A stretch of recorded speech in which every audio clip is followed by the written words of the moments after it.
Chapter 17. A great deal of the old crowd were back, but there were lots of new ones too. Some of these men made passes at Jenny, and women didn't know.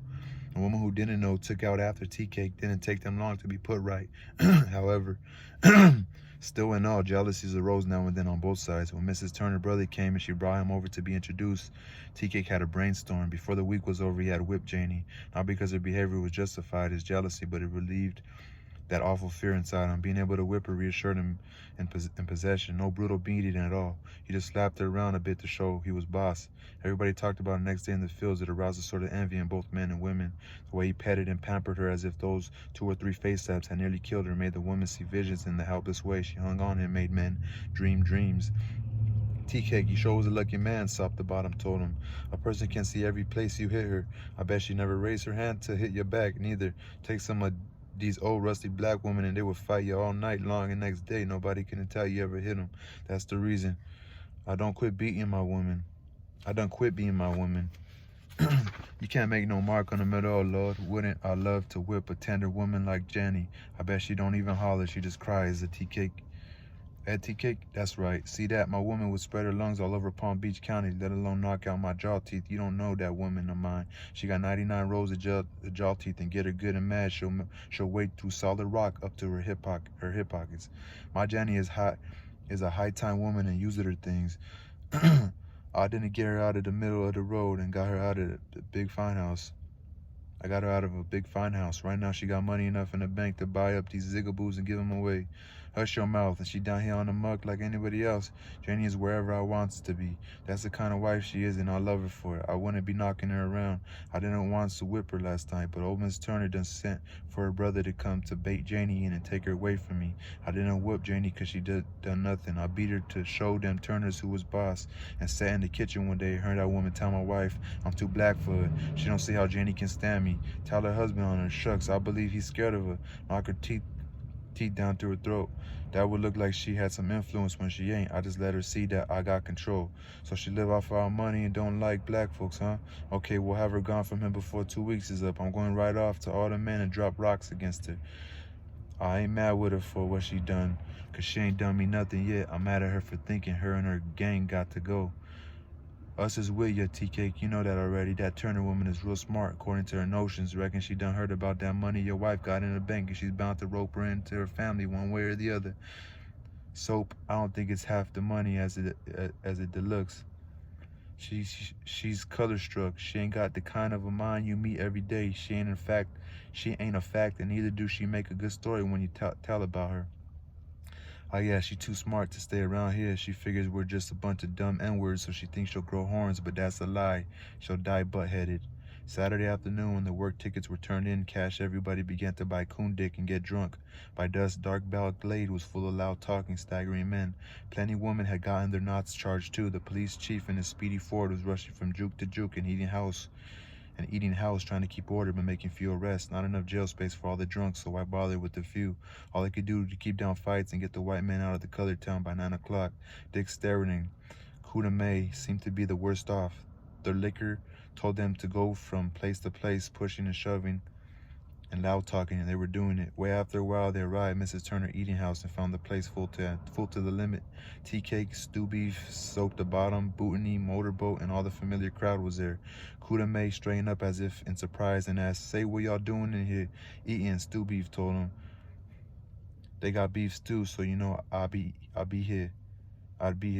We all likes to take a rest from our women folks cooking once in a while, so us all eating away from home tonight. Anyhow, Miss Turner got the best old grub in town." Mrs. Turner, back and forth in the dining room, heard Soap when he said this and beamed.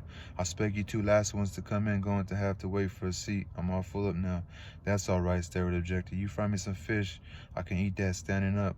Cup of coffee on the side. Sleeve me up the plate up that stew beef with some coffee too, please, ma'am. Starrett is just easy drunk as I is, and if he can eat standing up, I can do the same." Kuda May leaned drunkenly against the wall, and everybody laughed. Pretty soon the girl that was waiting table for Mrs. Turner brought in order, and Sterrett took his fish and coffee in his hands and stood there. Kudame wouldn't take his off the tray like he should have. "Now you hold it for me, baby, and let me eat," he told the waitress. He took the fork and started to eat off the tray. "Nobody ain't got no time to hold your grub in front of your face," she told Kudame. "Here, take it yourself." "You's right," Kudame told her. "Give it here. Soap can give me his chair." "You's a lie," Soap retorted. "I ain't through, and I ain't ready to get up." Kudame tried to shove Soap out of the chair, and Soap resisted. That brought on a whole lot of shoving and scrambling, and coffee got spilled on Soap, so he aimed at Kudame with a saucer and hit Booney. Booney threw his thick coffee cup at Kudame and just missed stewed beef, so it got to be a big fight. Mrs. Turner came running in out of the kitchen, then TK got up and caught hold of Kudame by the collar. "Look at here, y'all. Don't come in here and raise no disturbance in the place. Mrs. Turner is too nice a woman for that. In fact, she's more nicer than anybody else on the mug." Mrs. Turner beamed on TK. "I knows that, all of us knows it, but I don't give a damn how nice she is. I got to have some place to sit down and eat.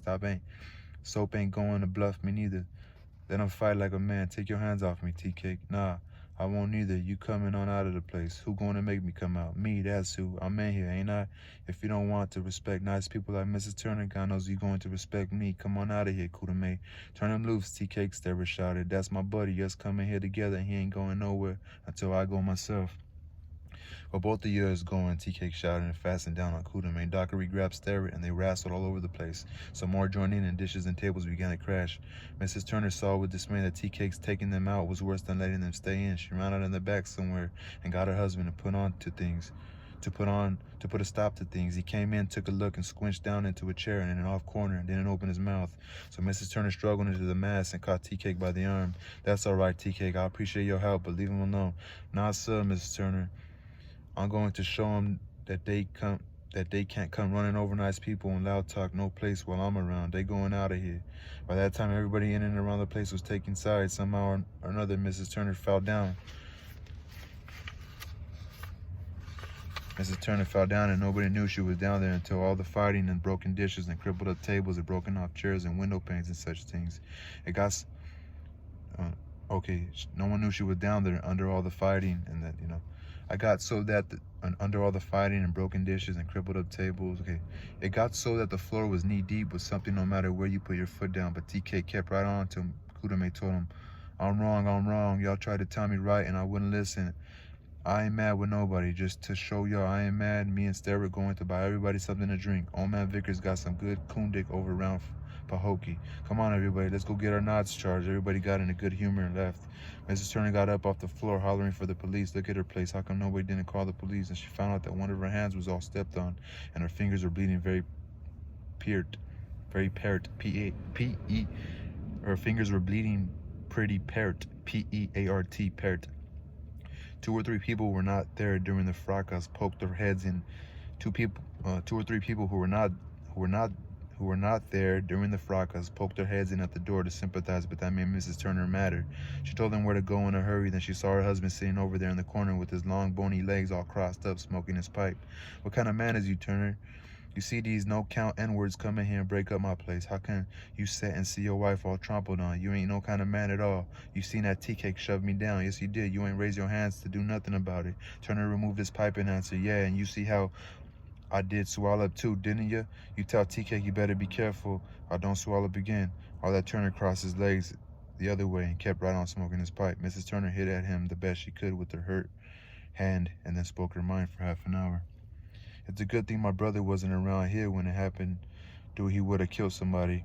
My son too. They got some manhood about him. We going back to Miami where folks are civilized." Nobody told her right away that her son and brother were already on their way after pointing warnings outside the cafe. No time for fooling around. They were hurrying into Palm Beach. She'd find out about that later on. Monday morning, Kudame and Sterrett stopped by and begged her pardon profusely and gave her $5 apiece. Then Kudame said, "They tell me I was drunk Saturday night and clowning down. I don't remember a thing about it, but when I get to peeping through my liquor, they tell me I'm a mess. I feel like they did it on purpose. Well, they just didn't respect her restaurant after they heard her talking, you know what I mean? Oh yeah, that's the end of chapter 17. Have a take care and yeah, peace, y'all.